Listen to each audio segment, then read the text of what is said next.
I am Joseph Peroni. Heidi Mancini. And you are tuned in to VegasAllNetRadio.com. This is the From Grief to Relief show, and we are heard live every Thursday between 2 and 3 p.m. All of our shows are archived for later listening. You can also buy the From Grief to Relief book on Amazon.com. Our mission statement for our show is to share life experiences, love and courage, and strength to face life and its challenges. Every guest shares their journey through life, hopefully helping others to realize we all face the same fears and challenges. With love, hope, courage, strength, and support, we can help each other live authentic lives. Paperback writer.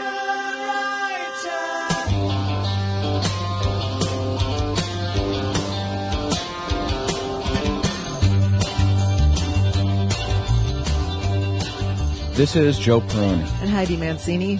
And you are listening to the From Grief to Relief show on VegasAllNetRadio.com. Our show is authentic, inspiring, challenges the herd mentality, and is designed to improve your life. We are heard every Thursday between 2 and 3 p.m. We are also rebroadcast on Friday at 11 p.m. and Wednesday at 3 a.m.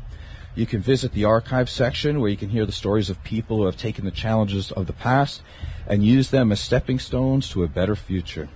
We also like to bring attention to those who are considered to be experts in their field because of their income level, but are actually just overhyped media sensations. So here's your lesson for today, or at least one of them. Always question authority. For example, you ready for this, Heidi? Yes, I'm ready, Joe. Yeah, you're always waiting for my rants, right? Question for all authority. Uh-huh. Yeah. What's wrong with me that I always get so annoyed at these people? I don't know. All right, number one. Dr. John Gray. He's supposed to be a relationship expert.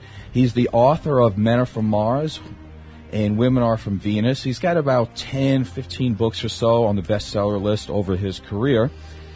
And he's been divorced 5 times. Nice. That's hard to do. Some people don't have that many sex partners in their whole life, and he's been divorced 5 times. Just saying. Okay. But here's another one. Dr. Barbara DeAngelis, another very famous person. She's an author. She wrote the book How to Make Love All the Time. And she also has about 15 books on the bestseller list over her long career. Also, she has been divorced 5 times. Well, obviously she hasn't been making love 5 times. No, she makes love all the time, just to different people all the time. I don't really think that was the idea of her books, though. Oh, God. So we've got Dr. John Gray. We've got Dr. Barbara DeAngelis. What else do they have in common? Do you know? I have no idea. All right, number 1. They actually were married to each other. Oh, boy. All right, so you get the 2 most renowned supposed relationship experts married to each other. You can't keep it together. And they couldn't keep it together. Probably too busy writing books. Probably. What's the second thing they have in common? You take a guess? Just throw anything out. They're both counselors. Actually, they're not. They write books. They say they're counselors. But they both have PhDs from a correspondence school. Yes. So in other words, they have counseling degrees that they never actually went to a school, so they never actually saw a person. They just did paperwork. But the school was not accredited, and it was shut down by the state of California. Now, let's figure this out for a second. You have a college that was shut down by the state of California. Let's keep in mind that there's legal marijuana dispensaries in California. Mm-hmm. And yet, so how bad does a college have to be that they need to shut that down, but they're allowed to sell marijuana? I know. We should keep maybe both businesses open. You could take maybe the diplomas, and you could use that to roll your as weed. Rolling papers. Because roll your weed. You can't make this stuff off. Gosh, do you know how many people don't know that about them? Though I was talking about that at work yesterday, and a couple of my clients, they're like, "No way!" And I told them about that. They were married that many times. Right, and that's why I said they're considered to be experts because of their income level. Right. Capitalism has some, obviously great Perks. things, but, there's some things about it that are not so good, and that's one of them. Just because you make money doesn't mean you're good at what you do. There's another one. Dr. John Gray also does not have an undergraduate degree from an accredited school either. So none of his education is valid. by any state. It's not legit. No. So, again, lesson, always question your authority. So, last week we had a little computer glitch, and you probably didn't notice it on the archive, but I did because there were some pieces missing. There was just 2 minutes that was lost on the archive. Yeah. No big deal. Made you sound like a perv. Yeah, you went right from the sex offender thing right to something about me. Being a personal trainer. Yeah, so that didn't go great. So anyway, I'm going to finish up supposedly the last 2 minutes just because I have a microphone and I'm going to do it. Randy's laughing at me. He knows what I'm talking about. Okay, so this is the part. We were talking about the misplaced resources concerning sex offenders, and specifically a show that was kind of doing that, which we had the ad on that right before our show here. I got to listen to it again. So let me just sum this up real quick. The symbol for the sex offender problem should be the 3 wise monkeys. Heidi, do you know what that means? The 3 wise monkeys? Yeah, the 3 wise monkeys. The 3 wise men? No, not 3 wise monkeys. I don't know. 3 wise the sex offender symbol is the 3 wise monkeys. Hear no evil. See no evil. See no evil. And speak no evil. So these people are running away from their moral obligation by not looking at the real problem, just like a lot of us in this show that's perpetuating it. Mm-hmm. The idea out there is to be vigilant, not to be vigilantes. That slogan that we've heard before, stranger danger, it makes no sense. The real slogan should be, it's all relative. Right. You get what I'm saying? Well, most people just don't realize that the sex offending happens right in their home and right with the family member. It's not, and they need to educate people to that, because most people think, like I used to think that too. It's like the boogeyman hide behind the tree. Nope. And it's not. Nope. 95% of the problem lies right within the home. So if this problem's not confronted, the victim will continue to be re-victimized by their own family. Part of the reasons is because the family members they never believe the child. They don't want to look at the problem in the face. Right. They look the other way, and they actually invalidate the child's whole existence by doing something like this. So a quick little message to the show out there that is perpetuating this false picture of the problem. I have a little bit of extra time on my hands on Wednesday, and if you would like me to rewrite your show, I could be available if you would like. One more little announcement here. This would just be like one sentence. There's probably not a lot of conservative people that listen to this show, but you probably do know some conservatives. And just let them know this. If you want to change a law, you have to actually go out, work hard, do the right things, and win an election. Right. That's what we do in this country. We win elections, and then you could start the process of doing what you want. You do not shut down the government and act like a bunch of crybabies. Okay, here is Heidi with some announcements. My announcements today is from the Grief to Relief show. We're in collaboration with the MPC Las Vegas Classic. This event will be held on Saturday, November 2nd at Cashman Center, featuring men's physique, men's bodybuilding, women's bikini, women's fitness, figure, and physique. And Joe will be judging this show, and I will be competing in this show. You hungry yet? I'm really hungry. I'm tired. I'm more tired than hungry, I think. But it's all good. Somebody came up to me today at the salon and told me my face was looking gaunt. That's actually a compliment. And I was like, okay, thanks. It was a girl, of course. So anyway, and the other thing is if you're looking for a personal trainer, Joseph Peroni, he trains out at Gold's Gym on Lake Mead in Buffalo. So you can give him a call if you're looking to get your body in shape and change your lifestyle. I'm a hairdresser over at Body Spa West, self-employed. And I also do hair extensions, color, men's cuts, kids' cuts, women's cuts. So if you're in need of a good hairstylist, give me a call at Body Spa West. And I think that's it. Oh, and John Lennon would have been 73. I also have a book. He would have been 73 years old yesterday if he would have been That's right. alive. John Lennon would have been 73 if Mark David Chapman didn't decide to shoot him in the back, which seems to be a common theme in this country. When you're all about love and freedom and peace, there's got a bullet with your name on it. Ask Robert Kennedy, John Kennedy, who else? Martin Luther King. Anyway, Abraham Lincoln. Abraham Lincoln. Hey, I have a book, by the way. You didn't mention that. And also Joe's book, published book, From Grief to Relief, which this is what the show is titled after, in case anybody didn't know that little trivia, is available at Amazon.com.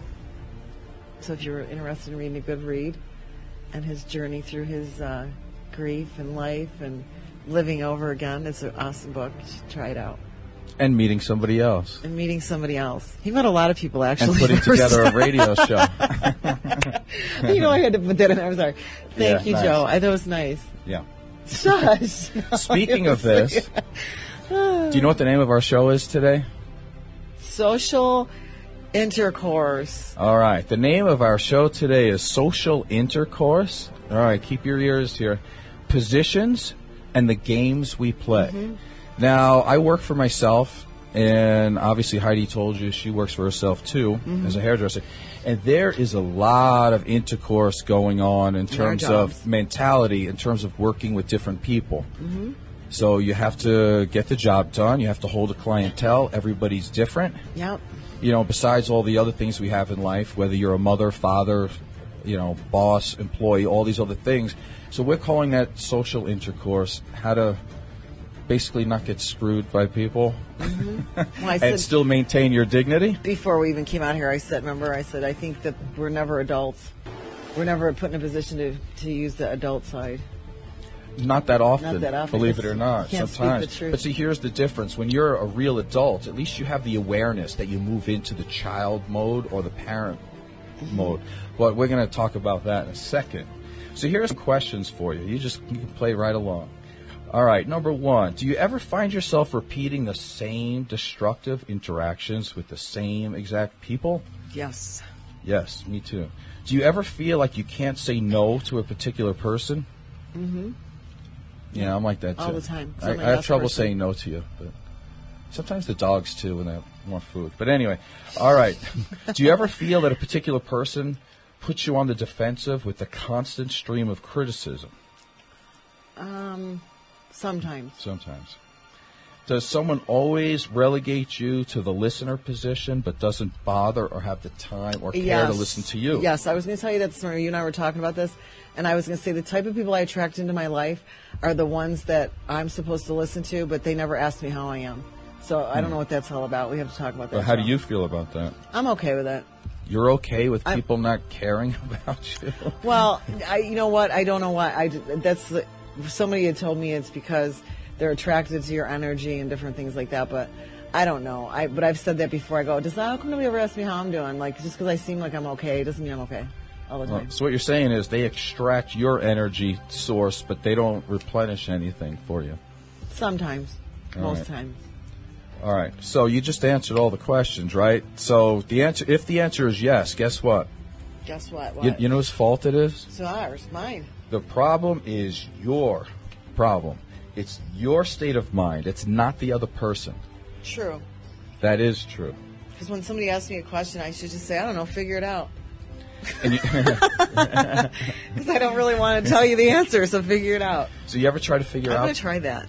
Next time somebody asks me a question, I'm going to say, I don't know, why don't you figure it out? Go on Google. That's actually the adult thing to do. Go on Google, check it out. I mean, you ever try to figure out why they have these problems? In other words, you take it on yourself? Because they're always in the child mode in their personality, and they want somebody to always, baby them. But here's the thing. You're not responsible for their behaviors. True. You're not responsible for their emotions or motivation. So if you tell them, listen, why don't you look it up on Google, they might have some good answers there. If they don't like that answer, that's their shortcoming, not yours. Right. Right? Mm-hmm. So that's the way it works. So in other words, you have to take the responsibility yourself. But how often do we do that in life, for real? I mean, how often does somebody, especially in our jobs, maybe in a personal relationship, you can have the freedom to say, like I could jokingly say to a friend and go Google it. But to a client, if a client is asking you a question or they're doing something, you can't. You have to. Every client is different, so you have to treat them all differently, or you won't have a paycheck. Well, that's true. I think that, again, that's why it's social intercourse. You have to know how to run this, how not to get screwed and how to get what you want, but not to demean yourself either. Right. But all right, so let's say you want to change, right? You might change your philosophy under certain circumstances, but not others. Right. So what really dictates your desire to change then? If you don't have it, I'll tell you what mine I think is. it's the dictation is the consequence probably, or the where you stand in the relationship with the person. Right, I would say when the pain of changing is less than the pain of staying the same. Right. Right. If it's the opposite way, I'll go, all right, let me handle that. I'll take it. But if it's bothering me too much, I've got to switch. I've got to act like an adult. Because if you give the message to somebody, you're responsible for that. You're not responsible for how they receive it. You might give them the right answer, the adult answer. Yeah. You know, like, I can't figure out your problems. It sounds like you have a lot of issues. Yeah, maybe you can figure this out yourself. If they think you're a jerk, that's their fault. That's not yours. True. So let's go over some basics here so we can really get down to the nuts and bolts and be able to throw the stuff back and forth a little bit more. What we have are positions here, or the ego positions. Now, there's 3 basic ego positions where all social intercourse takes place. And most people live in their ego 90% of the time, correct? Well, we're always in an ego, according to this theory. It just depends on which one. Okay. Typically, most people are not adults. I'll go through them. One of the ego positions is the parent ego position. This is when you think, feel, and behave like your parents or your authority figures. Right? Pretty simple. The only you mimic what you see from when you're being... Right. So you mimic behaviors. that. Now, to make it slightly more difficult here, or complicated, it's not really complicated, there's 2 types of parents that they break it down to. You got number 1, the critical parent, which is sometimes good because they create a lot of structure in a child, but it also goes the bad way where they can be very judgmental and very harsh. The other part of the parent is nurturing, where you could be very helping and loving. The other part, it could be smothering and enabling. Yes. So again, that has its little back and forths there. So you got the parent's ego state, critical and nurturing. The other one is the child ego state, where we think, feel, and behave like you did when you were a child. Again, it goes back to that state where how did you try to get along in your household? Now, there's 2 parts of the child, just like there are 2 parts of the parent. One is the free child. In other words, what you would do when you just don't care. Right. Right. You see kids, right? You know, I don't care. I'm going to do it anyway. Who cares? Right. They see a street. They want to run. They want to do this. They're very free. Yeah. But then you have another type of child who is very adapted, meaning that they try to keep the peace in the household. In other words, let's say if you have a parent that yells a lot, you're insecure, you have no power, you're out of control. How do you make it stop? You can't tell your parent to shut up. That's not going to work. That'll get you in a lot more trouble. Some kids run away, you know, but more often than not, they stay as quiet as possible, so there's less yelling. There's less friction. You know, then it leads to other things. Like there's kids who pull their hair out. You know, that there's just so anxious and frustrated. There's kids who just sit there and rock themselves. You know, that they have so much anger inside because they can't say anything. Right. So that becomes a problem as you get older. So let's put this together a little bit. There's 3 ego states, and 2 out of the 3 mean that it's either your past from your parent or your past from you acting as a child. It has nothing to do with the present. So think about that. Most people are not in the present moment. Ego state. So the next ego state, which is the healthy one, by the way, is the adult. An adult has awareness of their world. They have respect for others and the self. They think and behave in the here and now. They have a realistic, objective appraisal of all of their experiences in their life.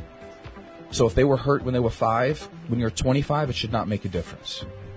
Or if you're 25 years old, you don't look to the future to see a problem. Right. You just deal with examine it right what's going on right now. So again, let's put this together a little bit more. If you act like a parent, you're trying to control other people, but you're aggressive at it. If you're acting like a child, you're also trying to control others. You're just a little more passive. Right. So either way, you're trying to gain control by being you. Now, the adult is the one who feels good about themselves, who can agree to disagree. Right. They can take new information in, and they live as such. So how are we doing so far with this? You getting all this? Yeah, All right, it's not a problem, right? So typically we switch between these 3 ego states. Now let's play a little game here. Okay. All right. So let's say you and I are upstairs in the bedroom. We turn around, we look outside, and our next door neighbors in the backyard, there's two people, totally nude, obviously, and they're having sex. Now, what is your first impression?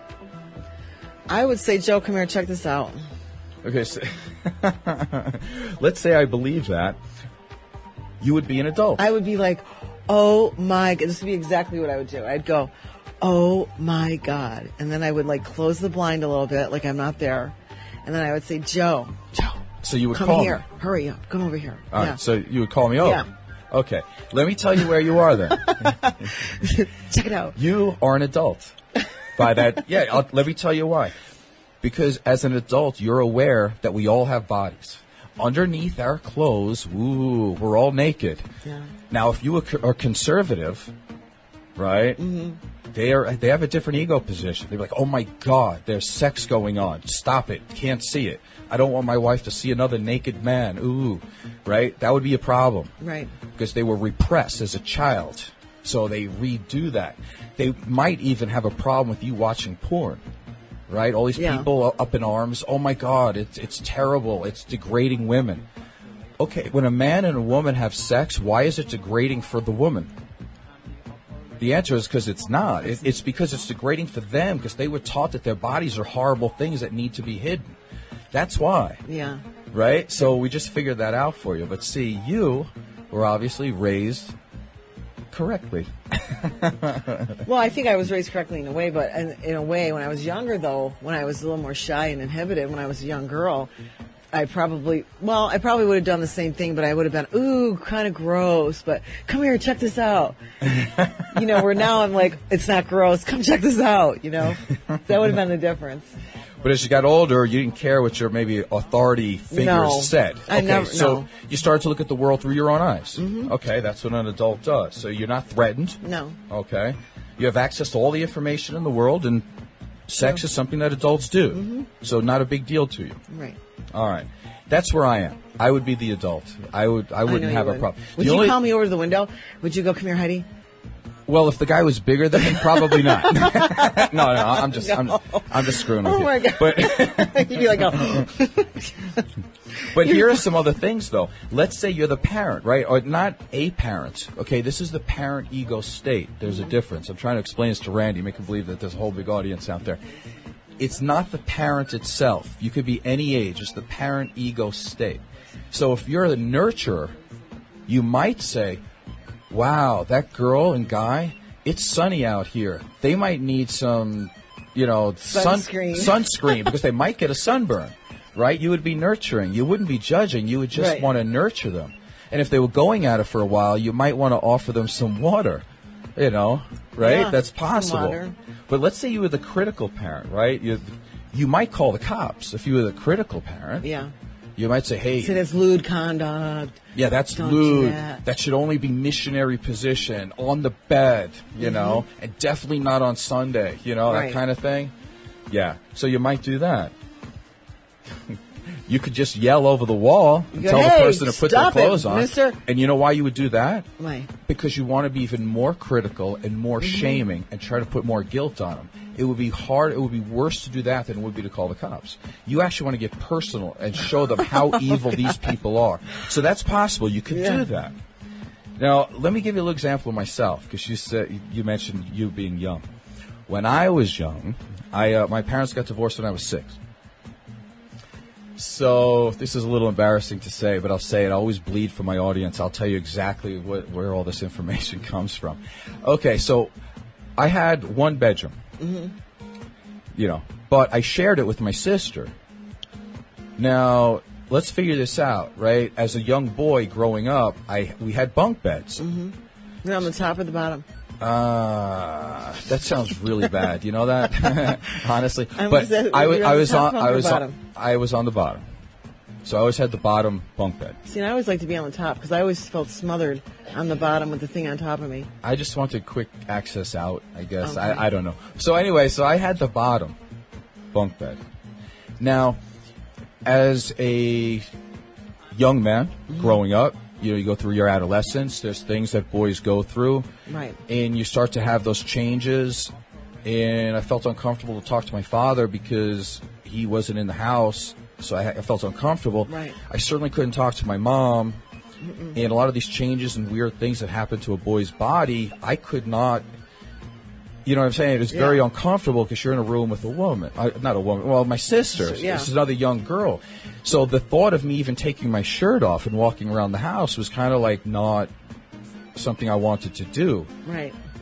Or like maybe having a lot of, porno-type magazines when you're a kid. You Right. don't do that. Your sister's in the room. I mean, it's kind of weird. Right. So I grew up very inhibited. As a matter of fact, one of the things, I think I was like 17. I had a girlfriend.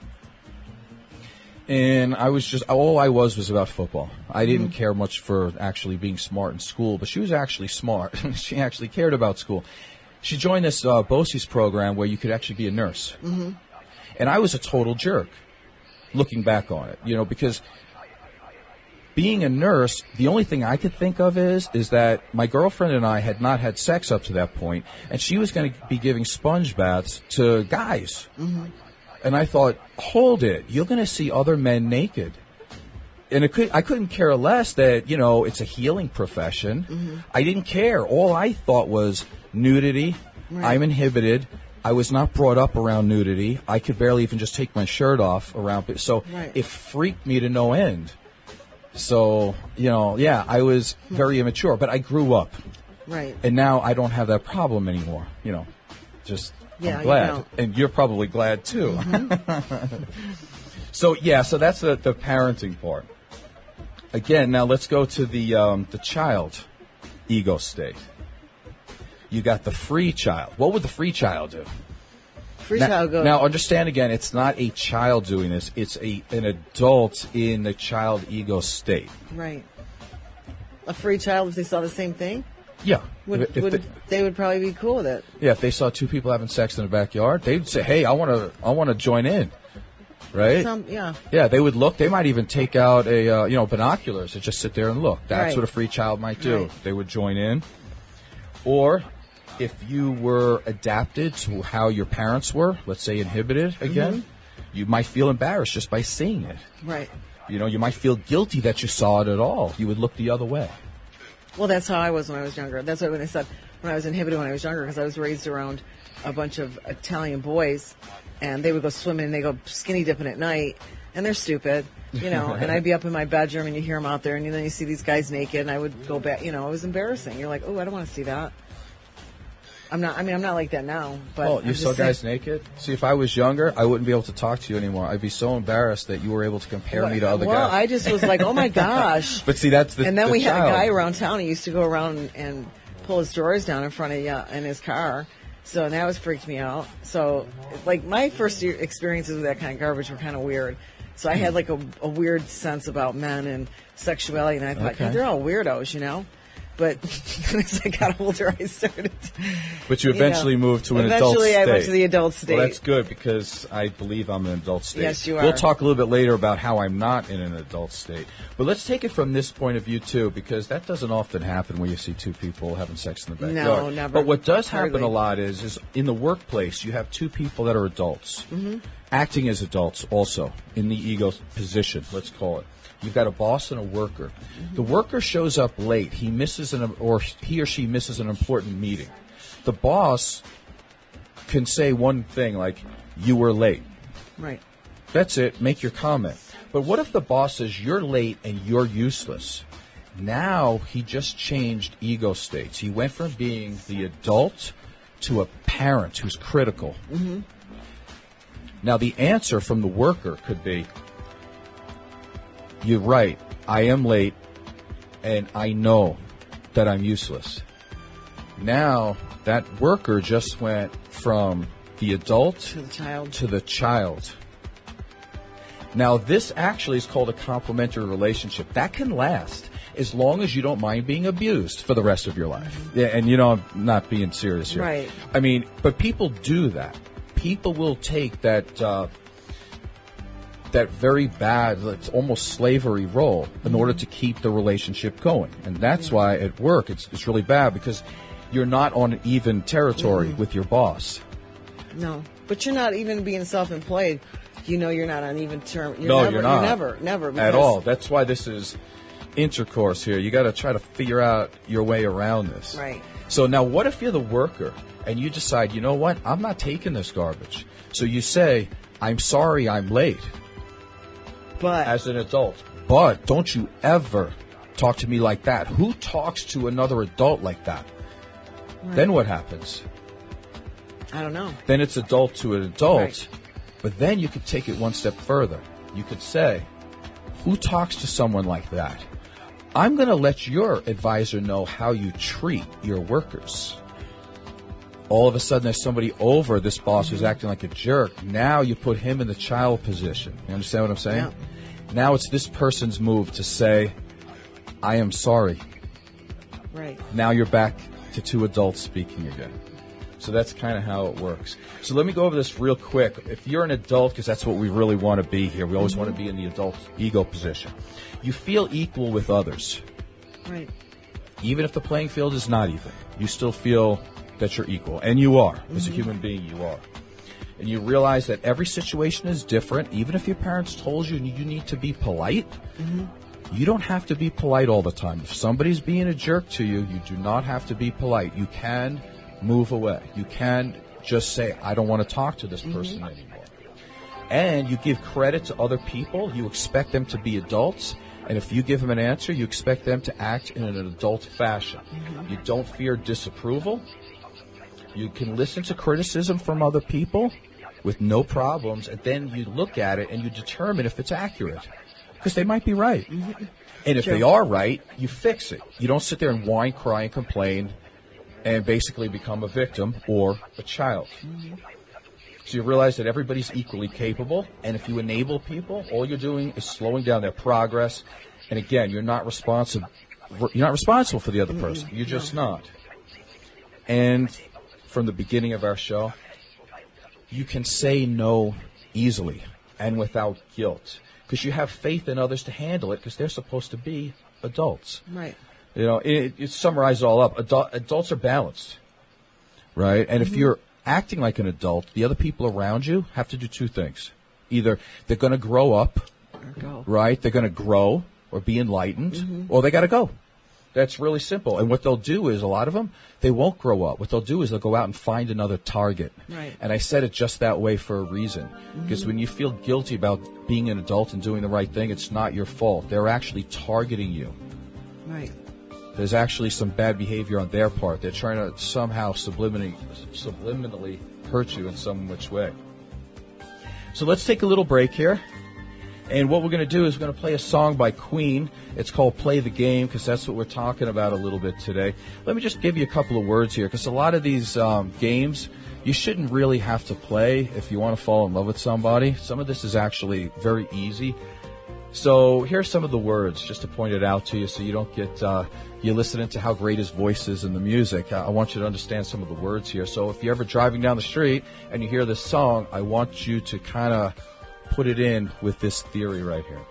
The words are, it's so easy when you know the game. All you have to do is fall in love. And do not play hard to get. This is... I am Joseph Peroni. Heidi Mancini. And you are tuned in to VegasAllNetRadio.com. This is the From Grief to Relief show, and we are heard live every Thursday between 2 and 3 p.m. All of our shows are archived for later listening. You can also buy the From Grief to Relief book on Amazon.com. Our mission statement for our show is to share life experiences, love and courage, and strength to face life and its challenges. Every guest shares their journey through life, hopefully helping others to realize we all face the same fears and challenges. With love, hope, courage, strength, and support, we can help each other live authentic lives.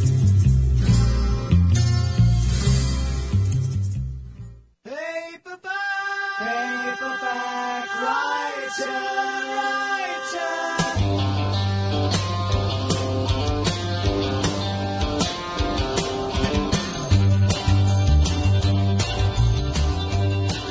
This is Joe Peroni. And Heidi Mancini. And you are listening to the From Grief to Relief show on VegasAllNetRadio.com. Our show is authentic, inspiring, challenges the herd mentality, and is designed to improve your life. We are heard every Thursday between 2 and 3 p.m. We are also rebroadcast on Friday at 11 p.m. and Wednesday at 3 a.m. You can visit the archive section where you can hear the stories of people who have taken the challenges of the past and use them as stepping stones to a better future. We also like to bring attention to those who are considered to be experts in their field because of their income level, but are actually just overhyped media sensations. So here's your lesson for today, or at least one of them. Always question authority. For example, you ready for this, Heidi? Yes, I'm ready, Joe. Yeah, you're always waiting for my rants, Question right? for all authority. Uh-huh. Yeah. What's wrong with me that I always get so annoyed at these people? I don't know. All right, number one. Dr. John Gray. He's supposed to be a relationship expert. He's the author of Men Are From Mars and Women Are From Venus. He's got about 10, 15 books or so on the bestseller list over his career. And he's been divorced 5 times. Nice. That's hard to do. Some people don't have that many sex partners in their whole life, and he's been divorced 5 times. Just saying. Okay. But here's another one. Dr. Barbara DeAngelis, another very famous person. She's an author. She wrote the book How to Make Love All the Time. And she also has about 15 books on the bestseller list over her long career. Also, she has been divorced 5 times. Well, obviously, she hasn't been making love 5 times. No, she makes love all the time, just to different people all the time. I don't really think that was the idea of her books, though. Oh, God. So we've got Dr. John Gray. We've got Dr. Barbara DeAngelis. What else do they have in common? Do you know? I have no idea. All right, number 1. They actually were married to each other. Oh, boy. All right, so you get the 2 most renowned supposed relationship experts married to each other. You can't keep it And they couldn't keep it together. Probably too busy writing books. Probably. What's the second thing they have in common? Hello, this is Alan Michaels from On Pit Road Racing from KLAV 1230, the talk of Las Vegas. And when I need to get a grief to relief, I listen to Joe and Heidi. Grief to Relief, Thursdays at 2 p.m. on Vegas All Net Radio. Wow, he was really amped up there, huh? I know. He's always amped up, though. All right. Anyway, I'm Joe Prony. And Heidi Mancini. You're back listening to the From Grief to Relief show. In the background, we have a band called Kraftwerk. It sounds very computer gamey to me. Like back when we used to play, Space Invaders in the 80s? Pac-Man, Asteroids. So it kind of reminded me of that. Yeah, it does. I like it. Yeah, so it kind of gives that 80s feel. I don't know if it's loud enough for everybody to hear, but it's keeping me going. I like it. Anyway, our show today, social intercourse, positions, and the games we play. We were just talking that obviously the adult position is the position that we want to be in. Mm-hmm. Now, it has to deal with awareness and respect for others. True. But there are times when you are aware of your surroundings that you on purpose might move into the child's or the parent's states, depending on what you need. It might be for self-preservation. Yes. Or, obviously if you're in a relationship, you don't always want to hurt the person you're with, obviously. Or if you're in a position, let's say Heidi's a hairdresser, I'm a trainer, you don't want to anger your clients, so you might have to take a different type of position. Well, it's like with politics. When people come in, they start trashing, one side or the other, I'm not going to say. And, I would normally, if it was you or somebody else, I would say, wait a minute, what are you doing? But most times with my clients, I just let them go on about what their opinion is, but I don't usually throw mine in there because I just don't want to.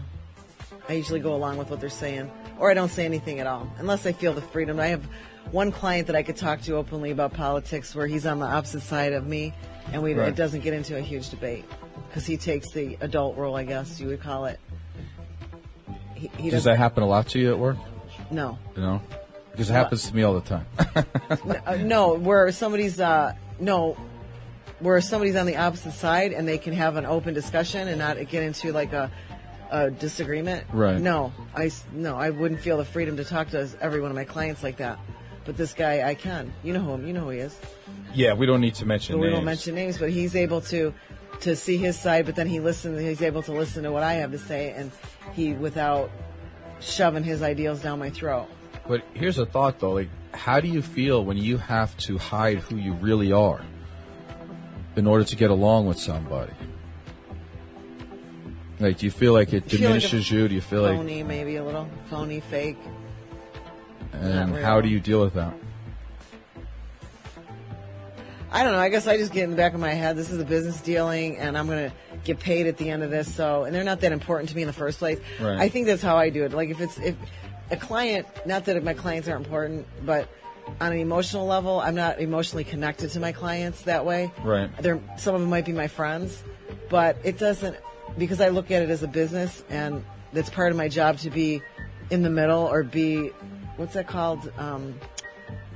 I don't want diplomatic. Work in the middle. Yeah. That I just look at it and go, well, today I'm going to have to just keep my mouth shut because it's not worth having a disagreement with a paying client. No, well, that's smart. See, that's an adult. I'll just be quiet and let them rattle on. Yeah, no, you're doing the right thing. But I was thinking of all the ways, because I kept thinking, oh, yeah, I'm an adult. I have to be. I always try to be. And I thought, there's a lot of ways, whether they're business relationships or even in a romantic relationship where you have to sometimes take a different role, or even when you're fighting City Hall. Right. You can't just say what you want to say all the time. You got to figure out a way to make it work. So here's something I was thinking of, too, as a trainer. Okay, I think I'm all three, right? Because I have to be like a parent, where I'm the all-knowing parent, right? Because they're asking me, they want information from me to be better. So in that role already, I'm being put in a parent position. Right. Right. So I'm supposed to be the authority figure.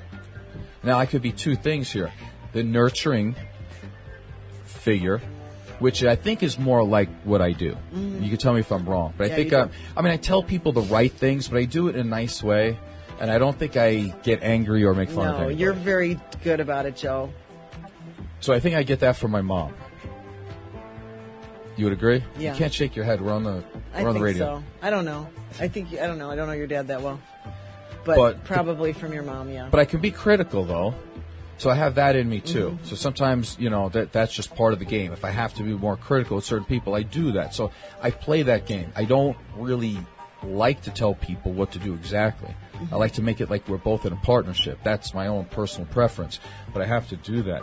But here's the other thing, too. I didn't realize this until I was going over this information a little bit, and I realized that I'm a child a lot, too. Because I'll get a client, and let's say they're very conservative.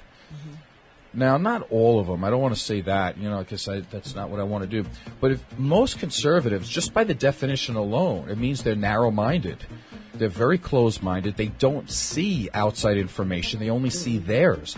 They tend to only watch the same news station, let's say, and they think everything else is like this plot against them. They have very small faction of friends. They're the very tight network. Just by definition, that's what they do. Right. So in that sense, let's say they're talking political stuff and they're bad-mouthing and they're constantly doing it. And then they ask me what I think. Okay? So now, this is the child or the victim role. The victim role says, just like I did when I was a kid, if somebody has the power to hurt me, I need to be quiet in order to make this relationship work. And I continuously do that with certain people. The problem with that is that overall, I am not a child and I am not a victim, and I hate playing that part. But, you can figure it out. What are the penalties? What are the ramifications of being an adult in that situation? Well, because you lose a client. You lose income. You got to pay your bills. One of the girls I work with at the salon, she, when all the election was going on, her client was getting her nails done, and she says, "You mean to tell me you're voting for whoever?" And she said, "Yeah." And she got up out of the chair and said, "I'm never coming to you again," and left.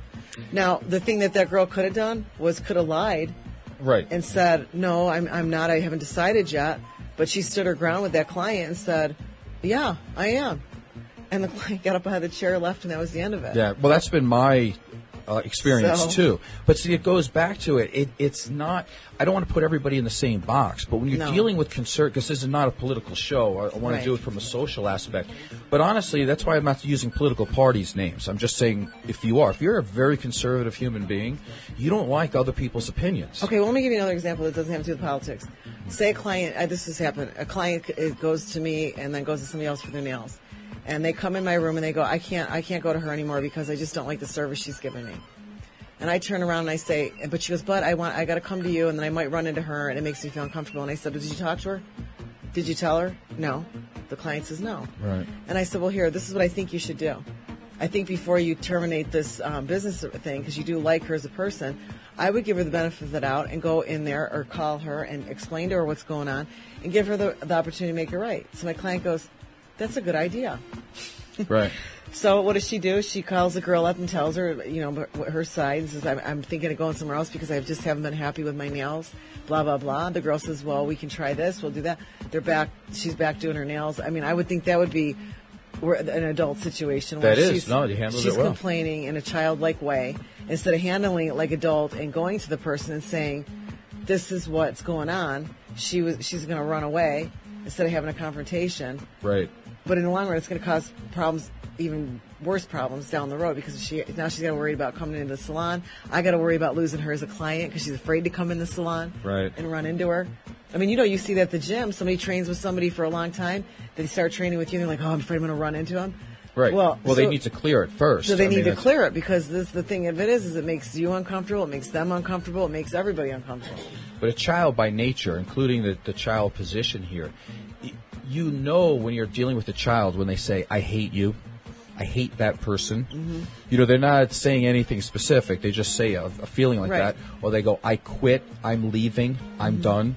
Those are childlike responses. Like when you see a kid and they lose, and they just run away. Yeah. That's the type of thing that they do. Mm-hmm. Or there's something happens that they just don't like. They just... Like, bye, see ya. Yeah, they don't know how to confront and just have an adult conversation and say, this is the problem. Right. But see, here's the fine thing with the adult thing. How many times in your life, like, honestly, I think 90% of the time you can't be an adult because you're going to end up, because the few times I've tried to be the adult with a few people and said, like, I've turned things around on them and said, I don't want to hear it anymore. You know what? I've tried to help you, and now you're taking up my time. So, you figure it out, because obviously you like where you're at. They don't talk to me anymore at all. Well, again, that's why we're doing the show. But I'm like, fine, I don't care anyway. That's part of the ramifications of being an adult.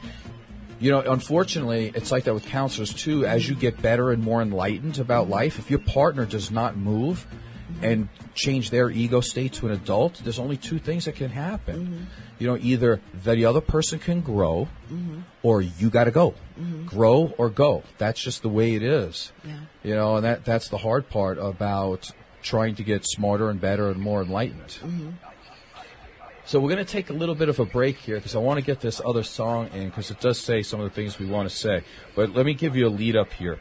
There are life positions that people take. I'll give you all four. One is called I'm okay and you're okay. All right, I mean, that's the adult position, that we're all equal here. I respect you, you respect me, I respect myself, that kind of thing.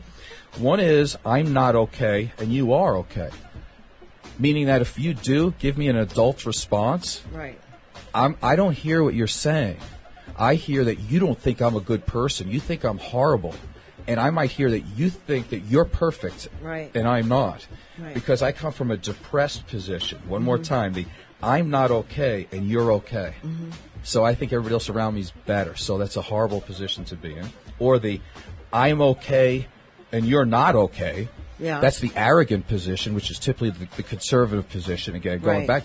That's why if you have a different opinion than them, they leave. Right. You can't get into a nice give and take. Because part of being an adult is to be able to agree to disagree. I have rarely hear that from a very conservative person. Just saying. And the worst one is the I'm not okay, but you know what? You're not okay either. Yeah. And that's the hopeless position where there's nothing good that's going to happen. So if you want somebody to change or get better, it's not going to come from the hopeless position. It's not going to come from an arrogant position because they think they know it. Right. From the depressed person, they don't have the guts and the self-esteem to think they can change. And of course, if you're in the equal position, you can, and that gives you your best chance. So let's talk about this real quick. If you have a need in a relationship and you state it from an adult position, you might be misunderstood because the person listening to you may not have self-esteem. They might not think that they're okay. And unfortunately, again, you might have to explain extra in order to get through to them if you understand that they're coming from a I'm not okay position. So let's play this song. It's called Don't Let Me Be Misunderstood. This is a really great version by Yusuf Islam, which is really, his name is Cat Stevens. We'll be back.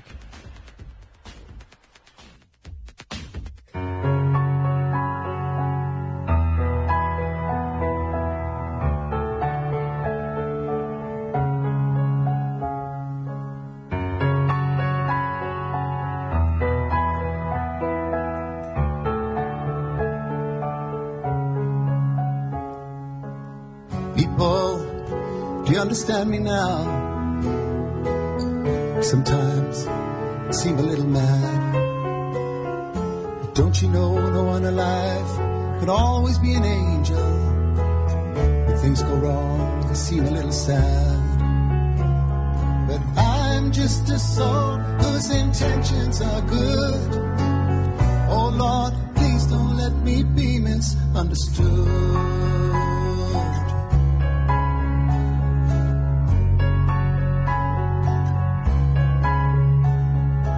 Sometimes I'm so carefree, with a joy that's hard to hide. Sometimes seems that all I have is worry, and then you're bound to see my other side. But I'm just a soul whose intentions are good. Oh Lord, please don't let me be misunderstood.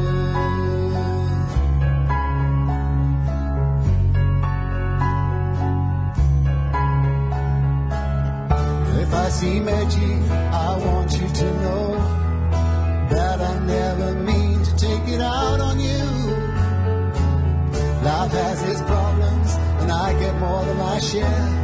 But that's one thing I never mean to do. I don't mean it. People, don't you know I'm only human? Don't you know I have faults like anyone? But sometimes I find myself alone regretting some little thing, some foolish thing that I've done. But I'm just a soul whose intentions are good. Oh Lord, please don't let me be misunderstood. Don't let me be misunderstood. I'm just someone whose intentions are good. Don't let me be misunderstood. Don't let me be misunderstood.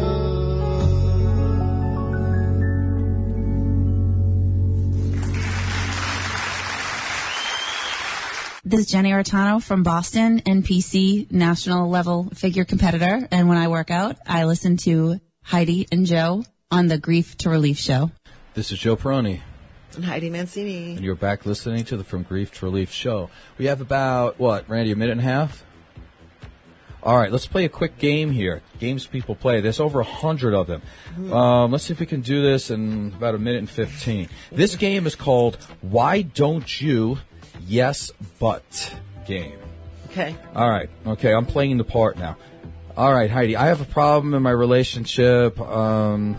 I'm trying to get along with this girl, but, I really kind of hate her, and I'm still in it. What should I do? Have you talked to her? Well, I can't really do that. She doesn't like when I talk. She starts yelling and screaming at me. Nothing gets done. You have any other ideas for me? I still think you should try to, or maybe you should go to counseling. Yeah, I don't have enough money. Well, maybe then you should just leave. I can't leave. I have bills to pay, and she pays half the bills. Anyway, so what we're getting at here is that, okay, I'm the person with the problem. I have no intention of fixing my problem. All I want to do is throw my problems on Heidi, right? And then I'm going to end up making her feel bad because she can't figure out the problems for me. So Right. the correct thing to do for Heidi is to get out of the game. Right. And how do you get out of the game? You just say, it sounds like you're not happy.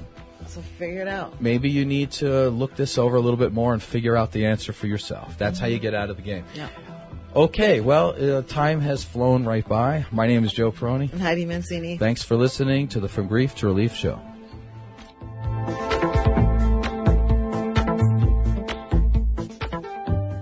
Views and opinions opinions expressed on this program were those of the hosts and guests and did not necessarily reflect those of Vegas All Net Radio, its affiliates, or its parent company.